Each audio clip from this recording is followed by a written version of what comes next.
MiG-31 Foxhound es el orgullo de la industria aeronáutica rusa, en puridad el avión más rápido del mundo, capaz de volar 2,8 veces la velocidad del sonido en condiciones óptimas, esto es a 868 metros por segundo. Pero no te equivoques, el MiG-31 sí es un avión de combate, y sí es un avión de superioridad aérea en cierto sentido, pero en ningún caso es un caza. Y hablando de herencia y de cosas antiguas, todos tenemos claro que al MiG-31 le precedió el MiG-25 y al MiG-25 le precedió el MiG-21 y así podríamos remontarnos incluso hasta el MiG-21. Pero eso nos lleva a otra pregunta. ¿Y a ti quién te precedió? Porque la verdad, al gran Academia Play, canal muy recomendable, la verdad es que al hacer el test de ADN le salió que era descendiente del mismísimo Cristóbal Colón. Así que supongo que podemos preguntarnos... ¿y si tú también lo eres? ¿Y si eres descendiente quizás de vikingos? ¿O incluso eres descendiente de alemanes? Aunque es verdad que si eres descendiente de determinados alemanes en Sudamérica igual te llevas alguna que otra sorpresita. Pero el caso es que si como yo, tú también quieres saber más de tu ascendencia genética, para eso ha sido creado MyHeritage, que además es el patrocinador de este vídeo. Y prepárate, porque voy a hablarte de una herramienta alucinante, ya que con MyHeritage podrás crear fácilmente tu propio árbol genealógico. Yo de hecho he logrado reconstruir el mío. Y la verdad es que yo no vengo de una familia de abolengo, de hecho es una familia bastante aburrida, por lo que he visto. Ha pasado su vida a caballo entre el norte de Castilla y el País Vasco francés, básicamente. Pero quién sabe, ¿no? Quizás tú tengas algunos ancestros un poco más interesantes. O en todo caso yo creo que siempre es interesante conocer un poco tus orígenes. Pero bueno, concretamente a mí la realidad me decepcionó porque resultó que yo era de ascendencia francesa, de un tipo llamado Pierre del siglo XVIII. Realmente sorprendente. De hecho, estoy seguro de que tu árbol genealógico dará para algo más interesante. Pero el caso aquí es que MyHeritage tiene una herramienta conocida como Super Search, un motor de búsqueda avanzado que brinda acceso a más de 20 millones de registros históricos. Y con esta tecnología puede encontrar coincidencias con otros árboles familiares utilizando algoritmos de búsqueda inteligente. Personalmente he descubierto parientes que ni siquiera sabía que existían, he descubierto que tengo una rama argentina que yo creía perdida, que eran los Berasategui Tramazaigues, que viven en Argentina, y además pues he podido dar con una abuela mía que nació justamente, tatarabuela, que nació justamente cuando empezó la Primera Guerra Mundial. Y el caso es que MyHeritage aún te ofrece más. Puedes incluso colorear fotografías en blanco y negro e incluso animarlas y moverlas. De hecho, yo subí una foto de mi bisabuelo y lo hice, así que ahora queda fantástico. Así que no esperes más, haz clic ya en el enlace en la descripción y aprovecha para suscribirte a MyHeritage con ese enlace que te dará 14 días de suscripción completamente gratuitos y así pruebas la herramienta y ves si te interesa o no. Yo creo que es muy recomendable. Dicho eso, sigamos con los descendientes de este otro, del MiG-25. No es un caza exactamente porque realmente pertenece a una categoría distinta conocida como interceptores. Y no solo es un interceptor, sino que es una categoría dentro de este, es un interceptor pesado. ¿Y qué es un interceptor exactamente? ¿Y qué le diferencia de un caza? Bueno, el origen de ese concepto está en la Segunda Guerra Mundial, cuando para defender el espacio aéreo propio de las flotas de bombarderos escoltados por cazas enemigos, lo más eficiente era combinar la artillería antiaérea de la época con los interceptores, una aeronave especializada en misiones defensivas de combate aéreo.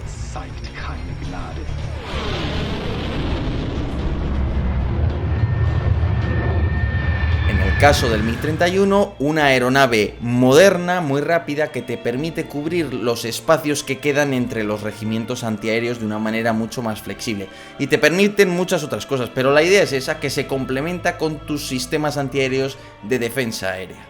Con este mismo propósito, los soviéticos diseñaron y exportaron el bonito interceptor MiG-25 por medio mundo durante la década de 1960. Y en el 68, el Comité Central de la Unión Soviética emitió el documento que autorizaba a crear una nueva versión del MiG-25, conocida como Ye-155M. Y este avión debía partir del diseño Mikoyan Gurevich 25 que acabamos de nombrar, y debía mejorarlo para que sirviera para realizar ataques aéreos, reconocimiento aéreo sobre territorio enemigo y misiones de interceptación, y todo ello simultáneamente. ¿Pero quién sería el responsable de sacar adelante a esta máquina? Pues os presento a Rostislav Apollokovich Berdiakov, que era el discípulo más aventajado de Mikoyan, el fundador de MiG, Mikoyan Gurevich.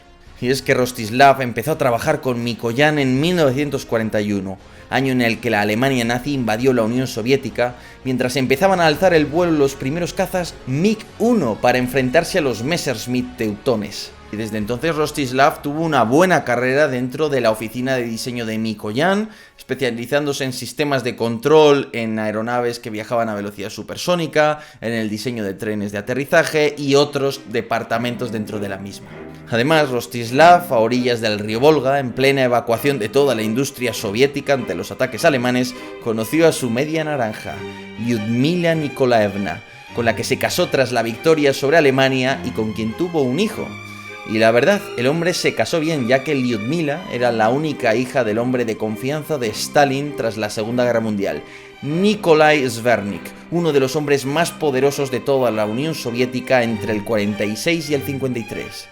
¿Y sabéis dónde se graduó Lyudmila? Pues se graduó en el Instituto Zhukovsky, cuyo nombre oficial es Academia de Ingeniería de la Fuerza Aérea Soviética. De hecho, se graduó antes del 38, fue la primera mujer de toda la URSS en hacerlo. Posteriormente sería especializada en ingeniería de radio, dirigiría la creación de la primera televisión diseñada dentro de la URSS y tendría un papel muy importante en todo el programa espacial soviético. Con esta excelente red de contactos y sus propias habilidades, el joven Rostislav fue ascendiendo en el escalafón y dirigió el diseño de aviones tan icónicos como el mítico MiG-21 o el MiG-23. Sin embargo, a sus 50 y pocos años, la mala salud de Mikoyan hizo que Rostislav fuera nombrado diseñador jefe de toda la empresa estatal en el 71.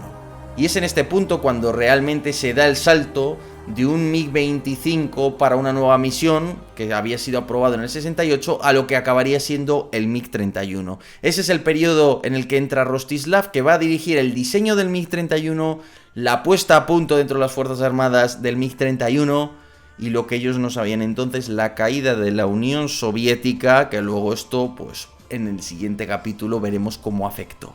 Pero ahora, a continuación, vamos a ver la historia de esos primeros años del MiG-31.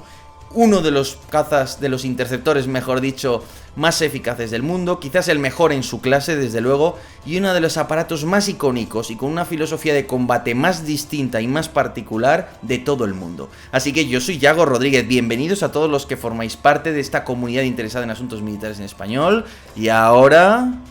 ¡comencemos!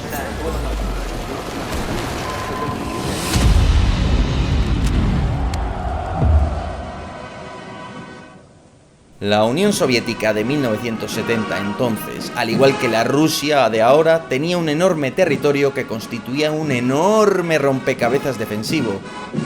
Es decir, que la URSS podía ser atacada desde Europa en el oeste y Turquía en el suroeste, desde la Persia proamericana en el sur y desde China en el sureste.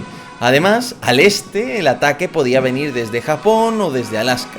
Y en el Ártico, al norte, la US Air Force también podía desplegar sus peligrosos bombarderos nucleares B-52. Lo he estado midiendo y, digamos, si trazáramos una línea, el frente aéreo de la Unión Soviética era de unos 24.000 kilómetros. Es decir, para que os hagáis una idea, necesitaríamos más de 300 batallones de misiles antiaéreos de largo alcance S-300 para, puestos en fila, poder tener una especie de línea defensiva que cubriera todo el territorio, cosa que obviamente es inviable y dista de las capacidades de Rusia y de cualquier país del mundo, vaya por delante. Es decir, que la URSS era un coladero. El grueso de la defensa aérea se concentraba en el distrito occidental, pero eso dejaba brechas en el norte y en el sur, en el Ártico y en Asia Central, así que en caso de guerra los norteamericanos podrían empezar por intentar desbaratar la defensa aérea, infiltrándose desde estas direcciones insospechadas. Por tanto, ¿cuál es el modo más eficiente de defender un espacio tan grande? Pues obviamente el tener una red de radares de alerta temprana que no sean súper precisos, pero que me permitan ver aproximadamente por dónde están viniendo los cazas enemigos. Y gracias a la información recabada por los radaristas, se podrían dirigir formaciones de interceptores para acabar con el enemigo, que es la única forma eficiente de proteger un frente aéreo inmenso, inabarcable. Y esta es la clave. ¿Qué tenía la URSS en los años 70 para realizar esta misión? ¿Con qué interceptores y cazas podía contar? Pues con pocos y no muy buenos, la verdad. Tenían tres clases de aeronaves distintas. De un lado, para combate a larguísima distancia, tenían los Tupolev 128, que tenían el tamaño de un avión de pasajeros. Y para la corta distancia destacaban los Sukhoi 15TM, que tenían un radio de combate inferior a los 700 kilómetros, a todas luces insuficiente cuando se trataba de cubrir la inmensidad del Ártico ruso. Vamos, que ambos aviones estaban obsoletos en la década ya de 1980. Para que os hagáis una idea de la obsolescencia, el Tupolev 128, a margen de tener el tamaño de un avión de pasajeros, que yo no he visto interceptor de ese tamaño nunca, la verdad, tenía unos misiles de largo alcance R4. Largo alcance estamos hablando de menos de 30 kilómetros, que hoy parece poco, pero pensemos que estamos hablando de un aparato que para los años 60 pues tiene mucho alcance. Ahora, para los años 80, 20-30 kilómetros como alcance máximo de tu misil de largo alcance es poco. Este avión había perdido buena parte de sus prestaciones. Pero en el Ártico lo que sí estaba funcionando bastante bien eran los interceptores MiG-25 versión PD. Una versión que permitía sustituir al Tupolev y al Sukhoi con los consiguientes ahorros logísticos e industriales, claro. Entonces, al desear modernizar el MiG-25 PD, que estaba más especializado en el combate aéreo que en el reconocimiento o en las misiones de bombardeo a tierra, pues se decide lanzar todo este programa. Y lo apoyan tanto la Defensa Aérea de Rusia como la Oficina de Diseño Experimental, que era muy importante, el OKB. Ahora bien, aquí está la clave del asunto. ¿Qué requisitos, qué exigencias establecen para el nuevo aparato?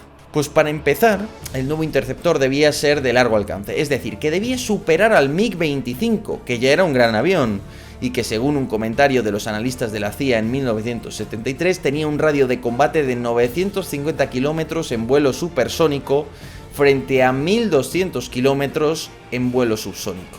En segundo lugar, el nuevo avión debía alcanzar una velocidad de crucero de 2500 km/h. Esto es 2,3 veces la velocidad del sonido. Para que os hagáis una idea, a esa velocidad un vuelo desde Madrid hasta Ciudad de México duraría poco más de 3 horas. Y la verdad tiene todo el sentido que se hiciera tanto énfasis en el criterio de la autonomía del avión y de la velocidad del avión. ¿Por qué? Porque todo el norte ruso mide 5000 kilómetros. Con estas distancias necesitas una aeronave, sobre todo que tenga mucha distancia y que tenga mucha velocidad para poder interceptar cosas. Porque la realidad es que justamente debido a esas distancias, ningún enemigo, ni siquiera Estados Unidos, va a poder desplegar un elevado número de aviones, porque necesitarían una cantidad insostenible de aviones cisterna para repostarles en vuelo. Por lo que, sabes que no es una cuestión tanto de tener la mejor tecnología, sino de tener un avión que puedas concentrar en grandes grupos sobre los pocos aviones que vayan a poder operar a esas distancias. Es más, la némesis del MiG-31, el avión que realmente impulsó su creación, fue el bombardero estadounidense B-52, que podía ir cargado de misiles nucleares para acercarse a Rusia y lanzar un ataque nuclear, así que era necesario un avión rápido y capaz de combatir en cualquier circunstancia. Daba igual si era de noche, había tormenta y los truenos sacudían el cielo. El MiG-31 debía ser un avión todo tiempo y toda altura, capaz de operar en cualquier circunstancia y capaz de disparar sus misiles mediante un radar que le permitiera tirar contra el B-52 independientemente de si éste estaba encima, debajo o detrás. Además, tanto la Oficina de Diseño Experimental, el OKB, como el propio Buró de Diseño de Mikoyan Gurevich convinieron en la necesidad de que en lugar de tener un solo piloto como el B-25, el MiG-31 tuviera dos. Tuviera de un lado un piloto y de otro lado un navegador y operador de armas. Al fin y al cabo, en la vastedad del Polo Norte y el Ártico solo funcionan los sistemas de navegación satelitales, que a esas alturas a veces funcionan mal debido a los fenómenos de meteorología espacial y polar que afectan al campo magnético de la Tierra. Pero contar con un segundo tripulante también es mejor, no solo porque en aquella época te permitiera tener una navegación más eficiente, sino porque permite especializar y descargar el trabajo para que el piloto pues esté más fresco. Pero sobre todo, esto también tenía un efecto positivo muy importante, y era un efecto positivo sobre la moral. Claro, estamos hablando de un avión hecho para buscar al enemigo durante horas y horas en la inmensidad del espacio aéreo del frío norte ruso. Así que tener a un camarada al lado que reduzca la sensación de soledad y reconforte ante la posibilidad de tener un accidente o ser derribado en medio de esa gélida estepa, pues es un aspecto bastante de agradecer, imagino. Pero bueno, ya vamos a dejar de filosofar. ¿Cómo se ejecuta este diseño, el YE-155MP? Pues lo que se quiso hacer inicialmente es una mezcla entre el MiG-23 y sus alas de geometría variable y el MiG-25 y su radar y prestaciones. Recordemos que las alas de geometría variable eran el último grito de tecnología aeronáutica de los años 70, y las dos superpotencias se habían empeñado en sacarle provecho a esta técnica que permitía tener aviones mucho más adaptables a los distintos regímenes de vuelo. Sin embargo, el coste de fabricación y mantenimiento de estos tipos de mecanismos eran muy elevados, así que terminaron siendo descartados. Pero si bien el diseño alarde al MiG-31 era importante para su eficiencia en los distintos regímenes de vuelo, la auténtica clave era su planta motriz. Y en este sentido, no hubo ninguna duda sobre qué elegir, pero sí hubo dudas sobre lo elegido. Para seros sinceros, es que no había elección posible. Solo existía una planta motriz lo suficientemente grande y fiable como para motorizar un avión del peso necesario como para duplicar el alcance efectivo del MiG-25. Y ese motor era el D-30, diseñado por el ingeniero aeronáutico Pavel Soloviev, miembro de honor de la Academia de las Ciencias de la Unión Soviética. Soloviev fue clave en toda la industria aeronáutica soviética, particularmente en el desarrollo de los primeros motores, vamos a decirlo así, para helicópteros, pero su trabajo más reconocido, el que más fama le dio fuera y dentro de la Unión Soviética, fue justamente este motor de uso civil y militar. Y es que esta maravilla de la ingeniería de los años 60 recibió los más altos premios de la Unión Soviética por su excelente diseño, pues no solo era una máquina moderna, sino que era robusta y de mantenimiento fácil, de ahí que permitiera construir toda la flota de aviones de pasajeros Tupolev 134, que sirvió para articular todas las conexiones aéreas del inmenso paraíso del proletariado, siendo además el primer motor a reacción soviético internacionalmente reconocido y exportado. De hecho, como podéis observar en azul en este mapa, aún a fecha de hoy existen países que mantienen Tupolev 134 con motores diseñados hace 60 años. Eso sí, los motores de 30 no se hicieron directamente militares. De hecho, la versión concreta es la versión D30F6, porque la versión militar es la F, y dentro de esa se hicieron muchas pruebas, y el sexto, prototipo, la sexta iteración, es la que ya logró el triunfo y se pudo adaptar para el MiG-31. Y lógicamente militarizar un motor civil que implicaba aumentar su complejidad, aumentar sus costes a cambio de que pudiera operar en condiciones más extremas. Y esas condiciones tenían que ver con el vuelo supersónico. Pero sobre todo la capacidad distintiva del D30F era su capacidad para sostener la poscombustión durante mucho tiempo. Pero sé que algunos os estaréis preguntando qué es eso de la poscombustión. Lo he oído, pero no sé exactamente qué es. Bueno, pues ahí va. La poscombustión es una técnica que usan fundamentalmente los aviones militares y permite alcanzar una velocidad elevadísima en cuestión de segundos, una velocidad supersónica. Eso sí, a costa de consumir una cantidad absurda de combustible, de ahí que usualmente el posquemador solo se utilice para huir o en condiciones extremas para poder despegar. A nivel técnico, básicamente consiste en verter algo de combustible dentro de la turbina con los gases sobrantes del anterior paso por la misma, ¿no? Entonces, con esos pocos gases y ese combustible, al mezclarse a esas velocidades, se produce una especie de ignición, vamos a decirlo así, una especie de explosión pequeñita. Esa pequeña explosión impulsa aún más a un caza. Y la gracia del MiG-31, ¿cuál es? Que estaba concebido y diseñado para utilizar este procedimiento no de manera excepcional, sino de manera habitual. De ahí que el MiG-31 tenga 16 toneladas de combustible nada más para combustible interno, sin contar todos los depósitos auxiliares, que es una barbaridad.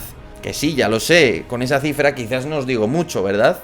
Bueno, pues para que os hagáis una idea, un caza Eurofighter bimotor lleva 3 veces menos combustible, menos de 5 toneladas frente a las 16 del MiG. Y un caza monomotor como el F-16 lleva un poco más de 3 toneladas, es decir, 5 veces menos que un MiG-31. Ahora bien, es verdad que dentro de la tecnología de la época, el consumo eficiente, relativamente eficiente, no es una brutalidad, pero dentro de lo que es la poscombustión es relativamente eficiente y le ha permitido efectivamente operar de manera habitual en vuelo supersónico. Y es que para lograr esa eficiencia, la inercia colaboraba junto al perfil del avión, que tenía unas alas finas, cortas y muy pegadas al cuerpo, para que le permitieran volar y sustentarse, especialmente en regímenes de vuelos subsónicos, pero para que esas alas no molestaran mucho cuando el cohete que tiene el MiG por motor lo impulsase a velocidad supersónica, como si fuera un misil. Y a partir de este punto, es en el 1972, cuando ya se ha hecho mucha experimentación, hay algunos demostradores, Rostislav acaba de llegar al mando de MiG, este además se convierte rápidamente en diputado dentro del Consejo de Naciones de la Unión Soviética por una región que formaba parte de Georgia, y es en esa situación cuando realmente se pasa del prototipo inicial del Y-155 MP a esa idea del MiG-25PD mejorado, a esa idea del MiG-31 definitivo. En este lapso de tiempo, el diseño externo del MiG-31 se había refinado bastante y se le habían añadido mejoras que su predecesor, el MiG-25, no tenía, como los LERCs, conocidos en español como extensiones del borde de ataque, una serie de bulbos añadidos que van justo en la zona frontal que conecta al ala con la carlinga y que facilitan mantener la maniobrabilidad en ángulos de ataque muy elevados, de hasta 70 grados. Lo que facilita al MiG-31 realizar maniobras de despegue y aterrizaje, así como lanzar los misiles en posiciones algo complicadas o maniobrar para lanzarlos en posiciones bastante complicadas. Pero amigos míos, os aseguro que los problemas de diseño, de madurez y los atrasos no hacían más que acumularse. Y ojo, porque ya nos estamos plantando prácticamente en los años 80 y solo faltaban 10 años para la caída de la Unión Soviética y para que llegaran un tsunami de problemas a este programa. El primer prototipo del MiG-31 voló en el 75, pero apenas tenían montado el potente radar Zaslon, el primero del mundo que era electrónico, pero que estaba dando muchísimos problemas de desarrollo. Tal y como había advertido la Fuerza Aérea y el ministro de la Industria de la Radio, que se habían opuesto totalmente al programa frente a las consideraciones aportadas por la Defensa Aérea, el Instituto de la Defensa Aérea, que había considerado que el programa desde luego era viable. Y para colmo, entre 1975 y 1981 se produjeron diversos accidentes y pérdidas de prototipos. Incluso hubo un caso en el que un piloto de pruebas llamado Kotov vio como su avión casi se desintegraba por pura fatiga del fuselaje cuando estaba a 15.000 metros de altura, soportando una fuerza de 5 Gs y volando a 2,6 Mach. Y esto obligaba a revisar la fabricación del fuselaje. Quiero un fuselaje que me aguante toda esa fatiga. Y por eso los rusos evitan las aleaciones más imaginativas, más eficaces, que reducen la firma al radar, y lo que buscan es usar una serie de aleaciones y de fuselajes, pues mira, que quizás no son lo más avanzado y sofisticado, es verdad que no son para nada furtivos, de hecho este avión canta al radar como un árbol de Navidad, pero por lo menos me permite tener un fuselaje que aguante una cantidad de horas de vuelo y una cantidad de estrés tremendo. Pero pese a todo, con las prisas industriales y políticas, en diciembre de 1981 se produjo la firma del acta de aceptación que certificaba la recepción oficial del MiG-31 en el inventario de la aviación soviética. Y en realidad, cuando parecía que el avión estaba maduro, nacía con algunos problemas de obsolescencia. No tenía una sonda para repostar en vuelo, problema esencial. El software de sistema de combate colaborativo que permite que en varios MiG-31 intercambien información automáticamente no estaba tan logrado. Por no hablar de los misiles de largo alcance, o por un hecho muy importante, en el momento en que se acepta al MiG-31 nadie lo sabía, pero solo le quedaban 10 años de vida a la URSS, y al 10º año tuvo un efecto tremendo sobre el programa del MiG-31. Pero bueno, eso lo veremos en próximos vídeos. Por lo pronto, os invito a ver la lista de reproducción que os dejo de tema aeronáutico para conocer este y otros aparatos que son apasionantes con profundidad, como nos gusta hacerlo aquí en Cosas Militares. Y os dejo eso tanto abajo en la descripción como por supuesto ahora en las pantallas finales. Así que como siempre, muchas gracias a todos por estar ahí. Espero que os haya gustado tantísimo como a mí, que lo he disfrutado muchísimo. Y os espero en el siguiente episodio. Muchas gracias y hasta otra.